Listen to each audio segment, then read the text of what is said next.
Ikaze kuri EZOBD, aho tubagezaho inkomoko y'abantu n'ibintu bitandukanye byatangiye kera.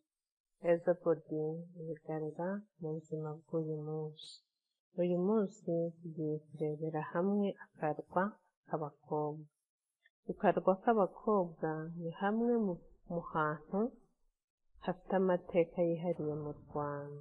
Ni rwagati mu kiyaga cya Kivu.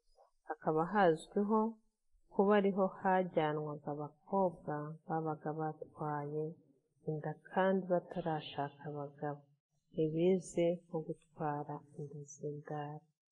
Amakuru avuga ko iyo umubyeyi yatahuraga ko umukobwa we yatwaye inda, iyo nda byamenyeshwaga umwami maze agatanga itegeko y'uko ajyanwa muri ako kazi. Aho kenshi abo bakobwa bahitaga batwarwa n'abarobyi babaga bavuye ku kirwa cy'Ijwi bakajya kurogera abagore. Isomo tuvanamo uyu munsi ni uko umuco atari ikintu kidahinduka.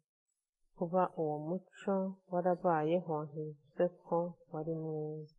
Isomo ni uko sosiyete igomba guhora yisuzuma, igahindura imigenzo ibangamira abantu, cyane cyane abagore n'abakobwa. Gusigasira umuco bigomba kujyana n'indangagaciro za kimuntu. Uwo muco wagaragazaga uko umwana w'umukobwa n'umugore bafatwaga muri kiriya gihe.